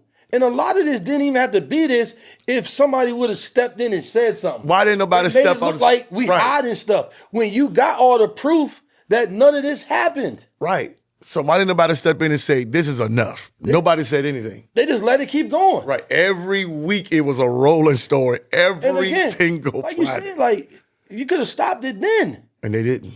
Which is cool. But here you are, once again, worried about somebody else being embarrassed. When that coach just embarrassed us in the paper this week saying all this stuff when they sent the letter in that they was thinking about not playing. Mm-hmm. Now remember, these are the same coaches that wrote you a letter and told you early in the year that if you did an investigation and you find none, they would support your decision. Now here they are again being disrespectful, and they get a meeting. Mm-hmm. They get a meeting at Gay House for being disrespectful. Contrary to proper knowledge. That's when the text messages were revealed. Before we played the team on Thursday. Right, with the AD. So y'all had that beforehand, right? Man, that's when it came out that somebody gave them, man, they know who gave it to him. The coach that's now at Westfield gave it to him because it was between him and Fritz. At the time, he was an assistant AD at South County, joking, talking trash about what they don't know. It was before I was even hired, bro. That was in November and January. Right. I didn't even know these people. But again, right, it's funny. I've heard people from central office sitting in Fritz's office. He on the phone with him. I'm just sitting there, he got on speaker, making the same type of jokes. Wow. Making the same type of jokes. Oh, you got Overton now. Oh, you're going to have 30 transfer. I didn't heard you say it. What? So again, but this just people talking trash. Right. But they had those messages then. Right. They had them. Right. So they were okay. This is the big picture too. Everybody that's in our district, national district, all that, y'all keep trying to team up with these people. These people spitting on your face too because they were okay with us playing them. Right. And beating Edison and Falls Church and Lewis. They were okay with it. When it's time to possibly respect the game, beat Fairfax or Lake Riding, it's, oh no, something got to be done. We know that. It's okay to beat Mount Vernon, and then you got this dude running around like these people really care about. They done showed you they don't care about y'all. They care about the more affluent, man? Quotations. The more affluent places. I mean, you already had it. We played Thursday. You had the messages Tuesday, Wednesday. We played Thursday. Oh no. Time to play Fairfax. Oh no. Man, you got the Fairfax people. We are Fairfax. Hey, they firing the lawyer. They school board right stuff. And let me tell y'all something right now. Y'all worried about the wrong people. While you worrying about what I'm doing, you better worry about your own house. I got a parent right now, a couple, that done gave me everything I need on Fairfax. Oh, really? My fault. This BallinVA. This is BallinVA, so do tell. You ain't got to dance around nothing. You know we don't dance around here, and we do. We got on. Come on. So give it to us. I got messages from this parent from Fairfax about, and again, right, how she got to Fairfax, how he got to Fairfax, where they paying bills at, how they got their place. And again, right, nobody cried. How come Fairfax ain't cry when the number one linebacker in the country, shout out Chris Jones, we talked. I coached Chris Jones since he was 11 years old. He went to the University of Georgia. He went to Fairfax. He left when the season was over, went back to Mountain View. I was at his signing day. Hello.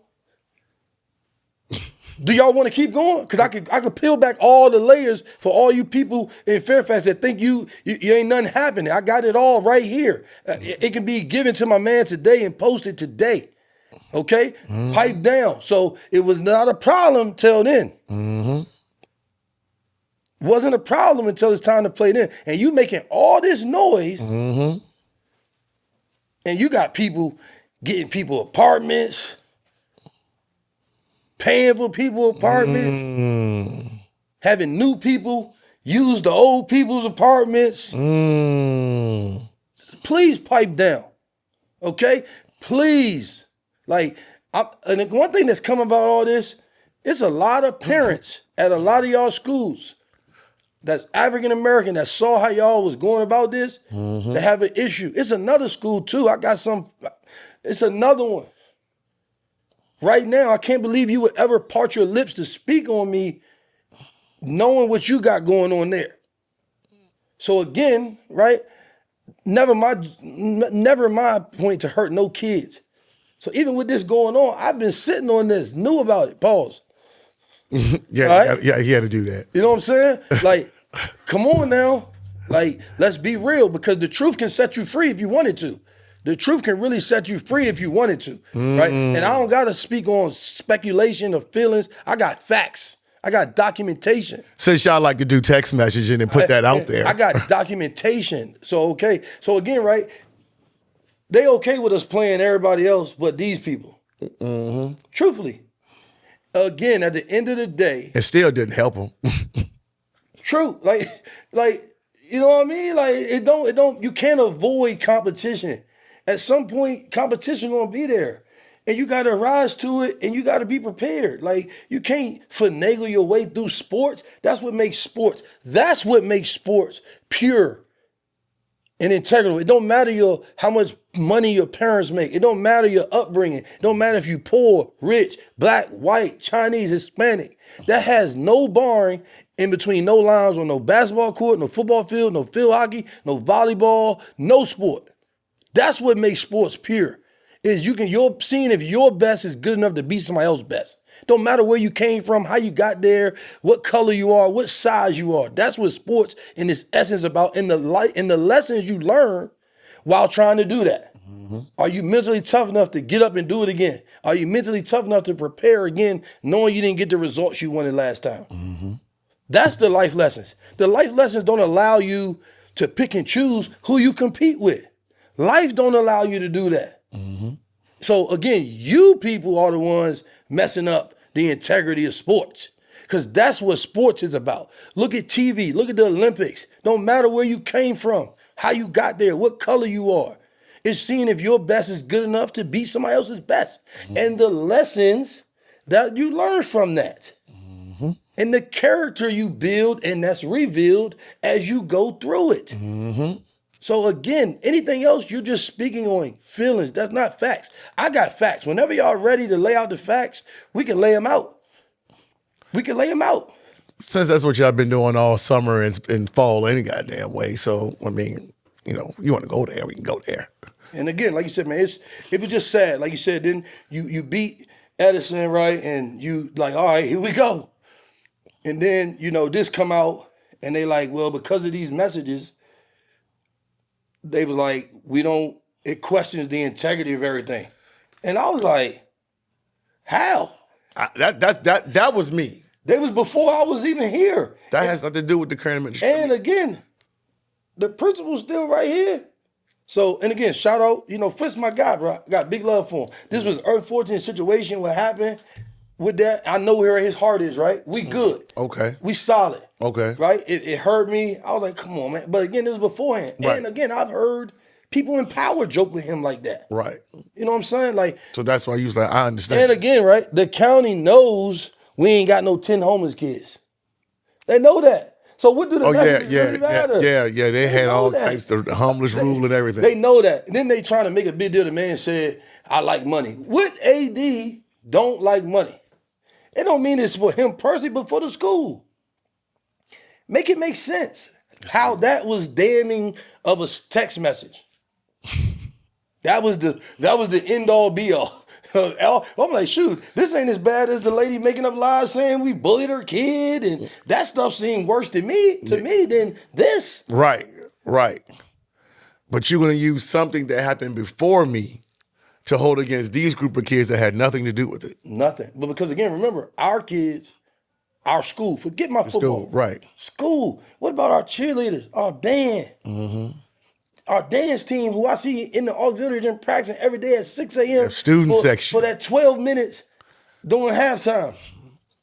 They was all robbed of their opportunity. Forget me. The boy at our school, man, I don't want to say his name wrong, who does the announcing for the games. Mm-hmm. He's a student, right? Will, all the people that we take care of to set up all the students.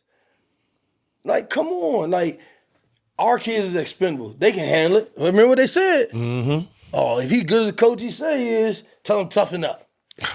Tell him toughen up. Ain't telling nobody else toughen up. Just me, just our school. Those kids can take it. Yep. They can take it. So, you know what I mean? Once, you know, that literally almost made me puke. Like, hearing that news, and I won't get into specifics about how it took place, but basically, they tried to spring it on us at practice the day before the game over something that they had the week before, because now the crying and the political noise then got louder. Mm-hmm. And now this is where life is real. And them voices were louder than our voices. Our voices being Hayfield community, period. Mm-hmm. All right. Again, Hayfield community as a whole has been great. Nothing but love. I'm going to tell you that. You got 2 or 3 people that's spewing all this hate, right? And that's okay, man. Like, that's what it is, right? And they used a platform to do so. Mm-hmm. I'm all right with all that because I know this, right? If you come to that school and you ask any baseball, tennis, soccer, the impact that Coach O had as a football coach on the school and as the head of security, ain't nobody gonna have nothing wrong to say. Not one thing they gonna have bad to say other than little, you know, it's just in workplace, right? I'm sure I done made some teacher mad because I didn't take a kid out of class or something. You know what I mean? Little stuff. But the school is a better place, bro. Mm-hmm. I took my team to every senior night at that school for every sport. We supported everybody. Baseball, tennis, volleyball.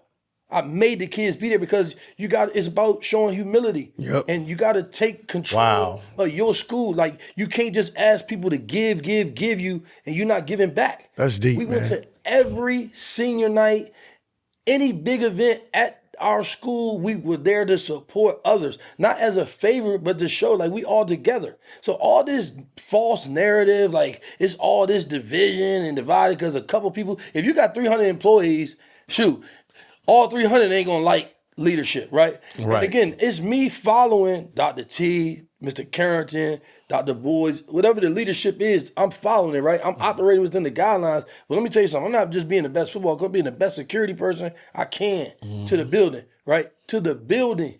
Ain't nothing that I don't get called for in that school. You was there. I was sure. I get called more than administrators. That 15 minutes, you had about like 3 phone calls when I got out the parking lot, call you. I said, man, where you at? Hey, man, I got a call. I got another call. I was like, wait a minute, man, where I'm going to go? And I happen to find my own And way a lot there. of stuff, it just be life. Right. We need you to talk to this kid. This kid he ain't gonna listen to nobody. Hey, Coach O, can you come over here? Coach O, can you come to the classroom? Coach O, this student won't listen, won't come back. And okay, I'm okay with that, right? That's the respect, but that's how the football coach should be in the building. Right. Correct? Right. So again, ain't doing nothing wrong. Nothing. Remember, these same people came into the building and lied, said I was late to work every day. When everybody who work at that building know Coach O there every morning setting up them cones for traffic control in the morning. Yeah, because They don't get set up if Coach O don't set them up. okay. They don't get set up. And let me tell you this, it ain't been a day they ain't been set up. No matter what Coach O had going on, no matter if I had to go do the training, remember they was like, he ain't properly trained. Yep, they said. Let me say this, I've done the training before. It had to be renewed because I wasn't in a security role the last 2 years at Freedom. I've done the training twice over. So again, even the mornings I had to be at central office at 7, man, I went to the school at like 6 and set all the cones up and then went there.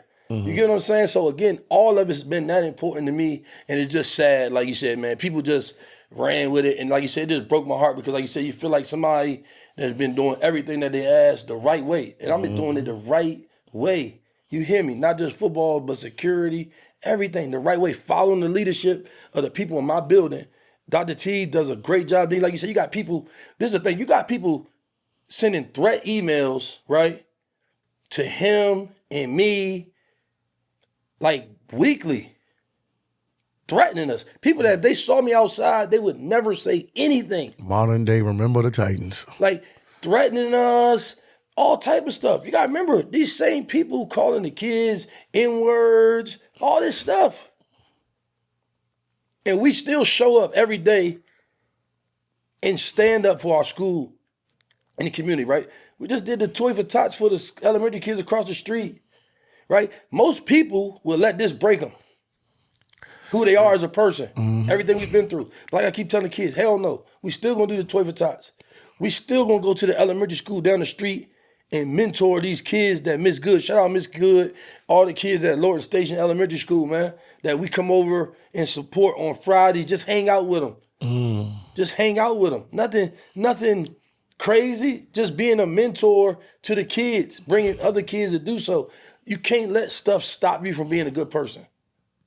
And we haven't done that. And like you said, man, it's unfair, the stuff that, more so Dr. T in the school, even everybody in that school, got to get all this negative publicity when truthfully everything at the school is great. It really is. Outside of normal school stuff here and there, right? Keep getting all this negative publicity, man. So I hate that for, the school. I hate it for my principal. I hate it for anybody who ever had to do anything there, but it's just crazy, man. It's crazy. Wow. And see, that's the part of it that we don't get. I'm sort of stuff that you do behind the scenes, but they focus so much on this other stuff that don't mean much of shit. Nothing, bro. So after that, the recorded calls come out of this alleged coach in your area. I don't really say his name, whatever it was, I don't know. But when that came out, what was your reaction to that situation? Because the comparisons, because I'm going to be honest with you, man. The comparisons, I mean, I don't know if you guys, I know most of the people who actually by this point, you've actually have heard the recording calls. being compared to grooming child molesters and man, and he still got a fucking job. Listen, man, the people that stole the kids' information, people that did all this still got jobs.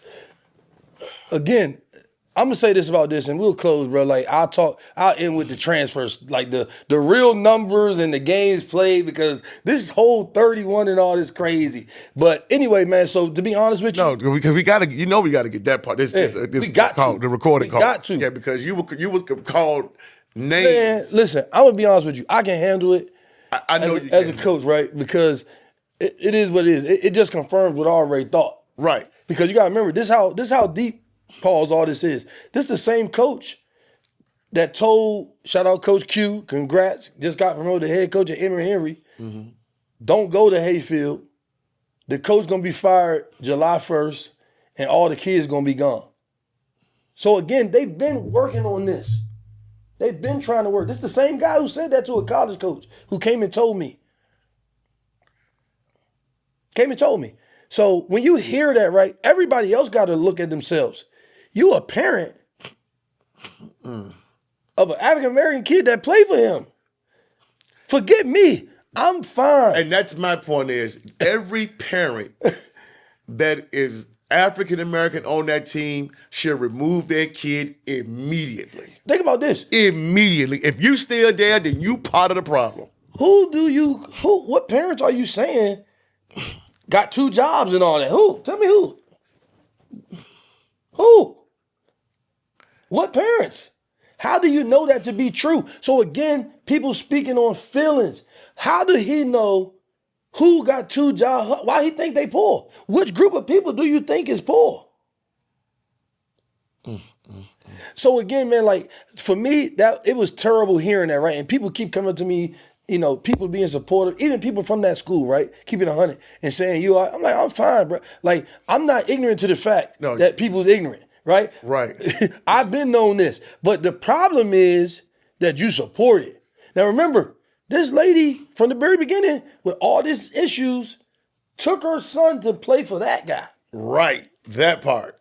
To play for that guy. That part. So if you don't know who we're talking about, you should know if you read them goddamn articles. And still didn't start there. And can you see why? But the truth of the matter is competition, right? The boy good enough, he would have started for us and played a lot, no matter what. I really feel that no matter where he is. So I don't want to he would have. He was good. He's good. But you go to that, and that person is speaking on how they feel about, here we are again, a whole group of people. A whole group of people you're speaking on and making up stuff. Who's a gangbanger? The whole district, though, everybody it should be like a march on Washington. Because again, to hear that shit, man, I'll be honest with you, man. No, I can't say that online, because if I say that, I get myself in trouble. I say that. But be honest with you, it make you feel like that's what you want to do. And people, if you read in between the lines, you can kind of understand what I'm trying to say. And then think about this, man. If the race component won't out there before, that part is out there now. I'm going to say that. But go ahead. That's me saying that. Again, I'd never give that to my young people as an excuse. Black, white, Chinese. Yeah, you handled it well. You handled it a lot better than I would have. Never, right? Because I feel like it's disrespectful to everybody before us, right?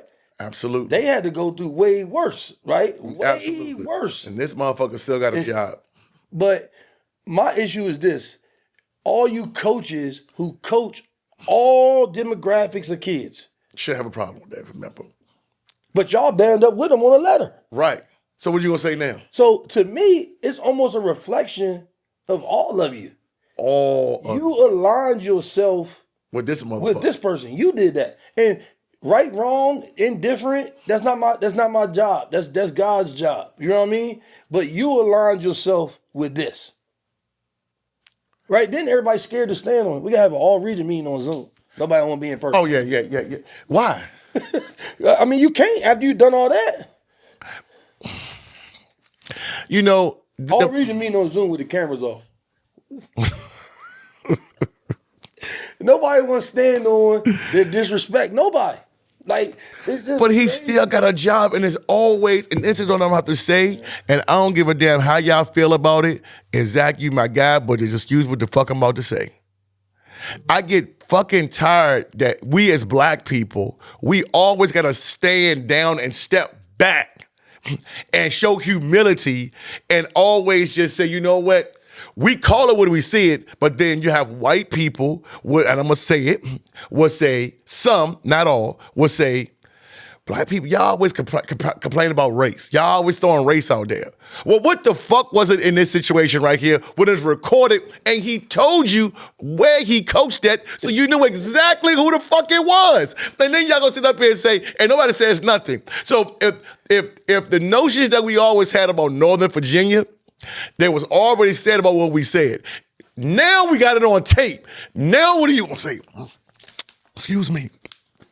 And like you said, it's feelings, people's feelings getting them in trouble. Because they exposing themselves and your feelings is coming out, right? And I'm gonna say this, right? I'm okay being the person that go through it because the same thing I tell my kids, right? Be tougher in your life.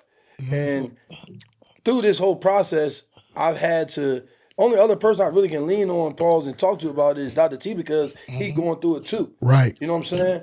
And he's gave me some valuable nuggets and I had to follow his leadership, right? Because if his leadership wasn't so strong, right, I probably would have been wigged out and stuff like that. But he just being a perfect example on how things supposed to be no matter what, bro. Like you can't let what's bothering you become more important in the group. And so I get to draw strength from watching him do that every day.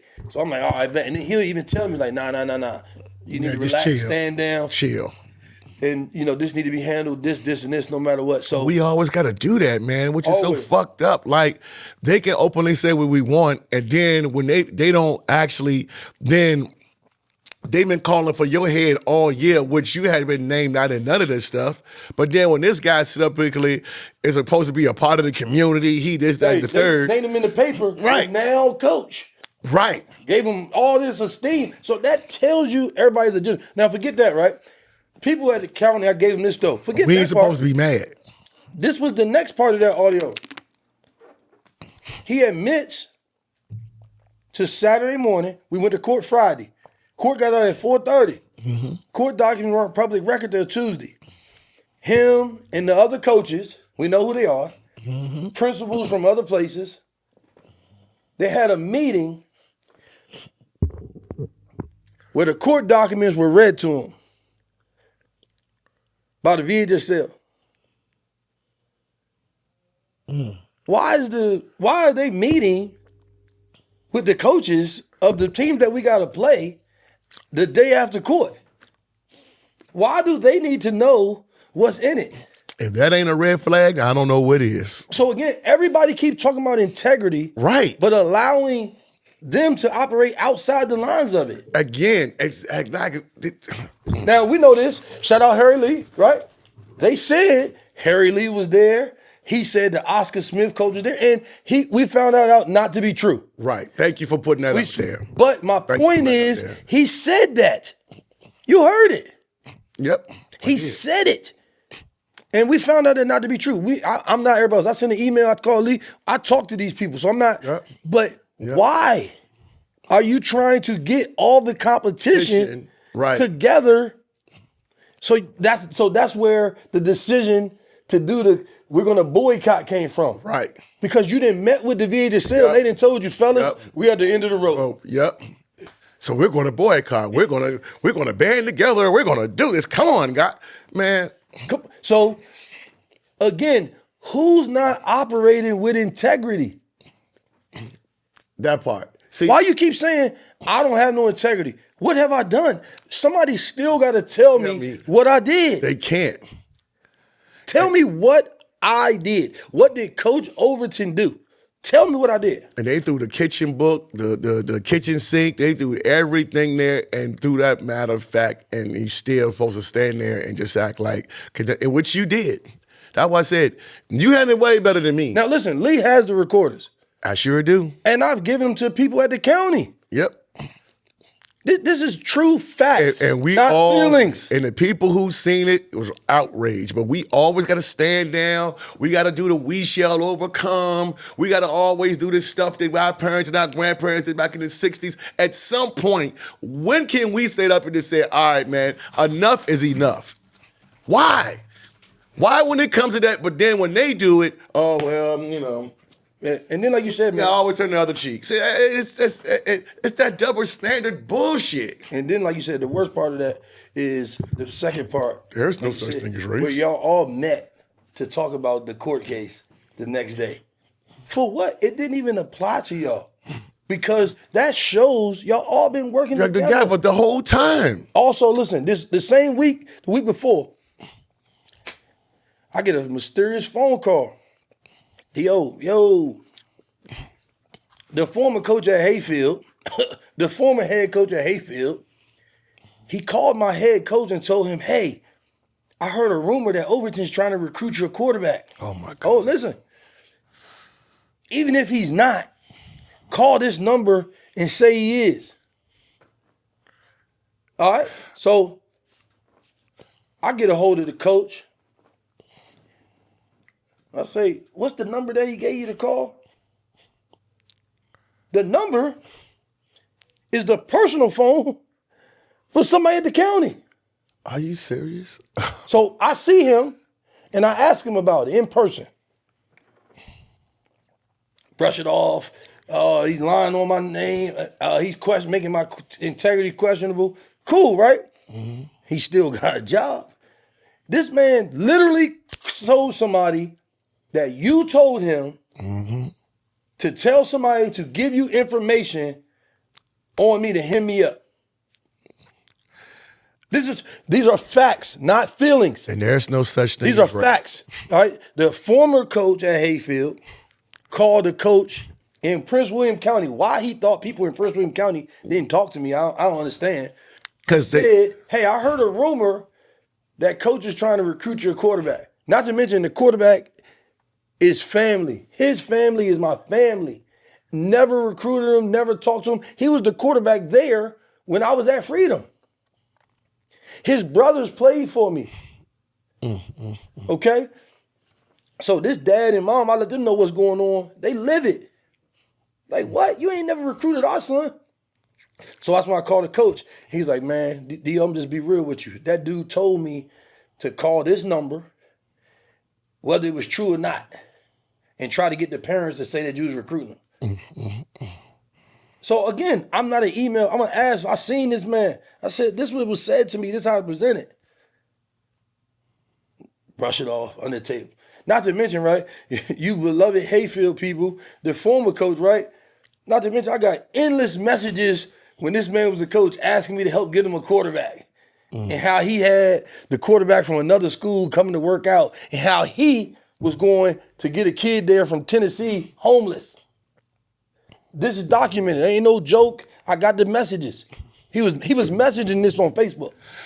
And don't make us put these messages and show them on this stuff on our podcast, because we do that. Don't think that we don't. So check out Check Record. But he knows that though, right? Because his words were, I never acted on it. I'm like, bro, you had the boy in the weight room. You said it right here. You said he was working out with you. So again, and I don't care, right? I don't care. Right. But what you doing all this for? Right. What you doing all this for? So anyway, man, bottom line, like you said, that thing, it hurt my feelings a little bit, but it also revealed to me what I knew. Well, we already knew. So it set the stage, right? And not just the racist comments. More importantly to me, the part about you meeting with the VHSL. Right. Saying that, and that all y'all, the coaches, met and they read to you the court document. It took 4 hours. That just shows the most collusion there ever could be in life, man. Why do y'all need to meet for? Tell me why. We just was in court Friday at 4:30. These people met Saturday morning. The coach said on the thing, you heard it, he left practice early to get to this meeting. And this is why we're exposing y'all asses and putting this stuff out there, because y'all always want to put this out there, but this is the stuff that we talk about. And it's the stuff that we already knew. It came to light. And again, man, to this day, Coach O ain't recruited nobody there. No, ain't prophesized nobody. You know what I'm saying? But, so like you said, man, it threw me off. But again, like you said, I posted a Dion thing last week where it's kind of like, God never put me where I was comfortable, right? It's always where I was uncomfortable to make others comfortable. And like I said, when I saw that, honestly, it really messed me up because I have been in a funk, man, behind all this nonsense. Like Thanksgiving and stuff was rough. Like that, to find that out the day before, not to be practicing, not to be with the kids, it was rough, man. And I found a lot of power in that when I heard that, right? Mm-hmm. And it just reminded me, like, keep going, keep doing what you're supposed to do. We did the signing day, right? Where we had 4 kids sign early. Yep, I saw that. More than everybody else up there. You know what I mean? And then we gonna have another 7 in February. You know what I mean? We're gonna have another 7 at least. You know what I'm saying? So, our community, y'all, you know how big that is, right? And you got to remember, you got people there that were saying, we can ready to play, like, forget your scholarships, your kids going to be working for us, and stuff like that was being said to our kids. You know what I mean? Not to mention, through all this, bro, there was never no checks on our kids' mental health, nothing. Right. Never. Nobody from the county ever came over, reached out, nothing. But you got all these people, school board members, all that. They're supposed to represent all the kids. Mm-hmm. Not just kids from here. They worse than the games. They only care about the kids in their areas. Mm-hmm. These are people in leadership positions of schools. Only reason I ain't exposed 3 of them was because them kids were still playing football. Mm. And it wasn't that important to me that I need to hurt kids. I'll go through it. It's not going to change my kids' circumstances. But everybody else in a position of leadership is okay with hurting certain types of kids. Mm-hmm. They showing you. What could be more obvious than all of this? You're supposed to represent kids, not just kids in this section, that section, that section. These kids more important than these kids. Right. Why? So again, man, it's just like all that's just been sad and disheartening, but it's okay. I'm with it. And I'm up for it. And like you said, man, we going to be better for it, no matter what that look like. Like, we're going to be better for it on all ends. And then, like you said, man, so, facts and feelings, like, it's just, if you operate on facts, this pretty cut and dry, man, and take your feelings out of it. Like, take your feelings out of it. Stop allowing the false narrative that somebody put out in the newspaper that they edited 37 times since you read it. You ain't They lying. edited 37 times since you read it because they was like, oh, we need to take that out. That's going to get us in trouble. That ain't true. That didn't happen. All that stuff didn't happen. It just was said. It never happened. And so going forward, so next year, clean slate, everything good. Man. No bans, no. So that's the crazy thing, man, for y'all ones. Like, so let me just say this for these numbers that they keep saying with these transfers, right? Mm-hmm. 14 kids came from Freedom. Okay. All right. The other 5, which aren't even transfers, they're non-member to a member school. They're not transfers. They just moved to the area. You get what I'm saying? Mm-hmm. They weren't at a member school. Okay. Does that make sense? Mm-hmm. You know what a transfer, member to member. Like right. Any VHSL member school. Right. They were outside of that. They were outside of the right. VHSL, so they're not even transfers. So 14. Also, what people don't know, from Freedom, 14 other kids left Freedom. And went to other schools. And played. No issues. Sat out no games, no nothing. One was here in Richmond. Sat out no games. No matter where they went. And then went back up there. And did what again? Played. Oh. So listen, no other kids sat out any games that left Freedom. They played. And we didn't hear nothing of that. That this group of kids weren't discriminated against. All right, so 14, right? All right, this will we have this. Player A, the one that they mentioned in the article for having a sublease, he did not play a game. He was in there. So why you writing that we got a player on a sublease? You're right, he didn't play. Mm-hmm. Now, he should have been able to, as we learned later, but he didn't play. So what you putting that in the paper for? Mm-hmm. That kid didn't even play. Player B, granted McKinley Vendo status, but not allowed to play.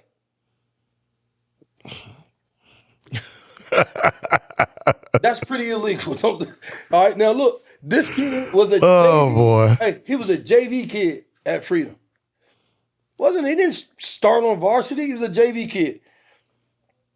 Player C, ineligible, didn't play a game. His residency report, the one they said that was inconclusive, he didn't play. So all the people you wrote about, the incidents, those people did not play.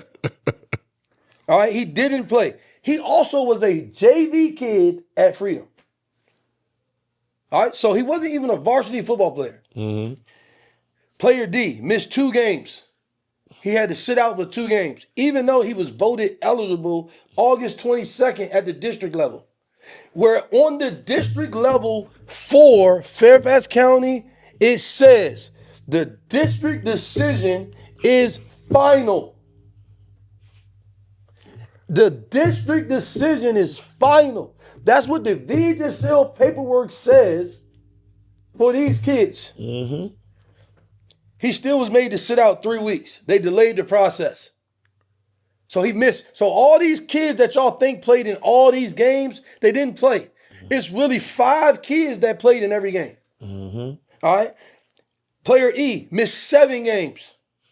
Deemed eligible August 22nd as well. I tried to tell him. He still was forced to go through the appeal process.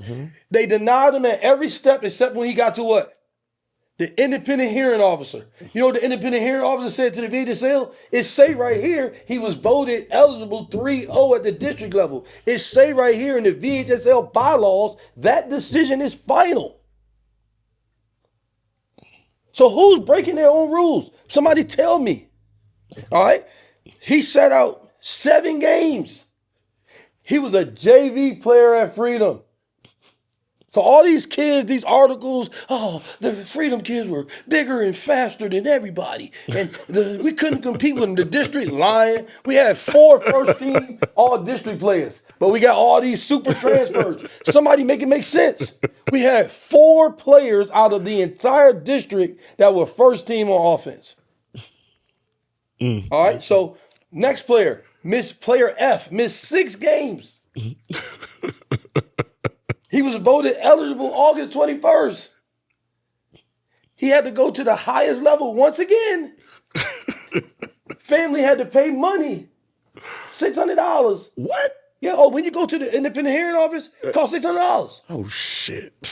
All right, $600. Guess what the independent hearing officer said? He was voted 3-0 eligible in August. Wow. Your rules say this decision is final.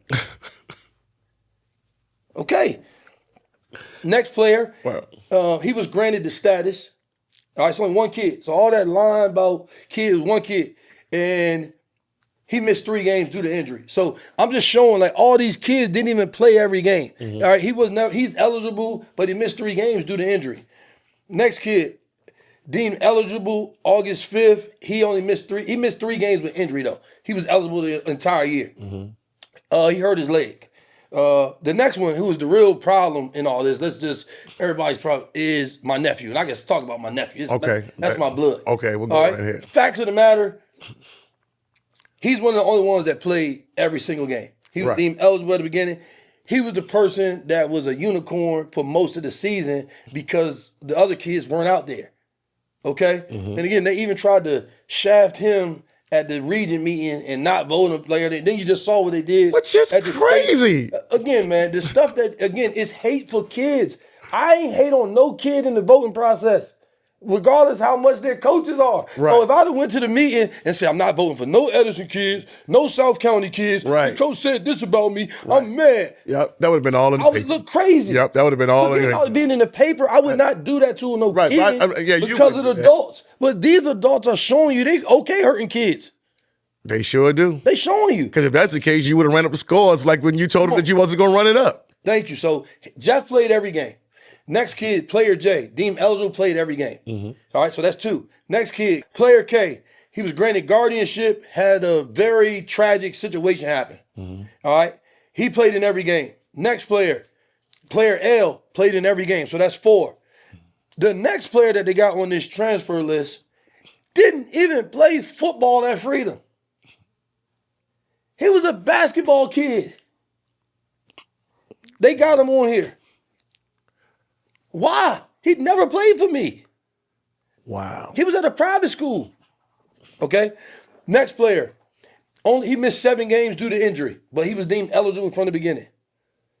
All right, that's all the kids. Okay?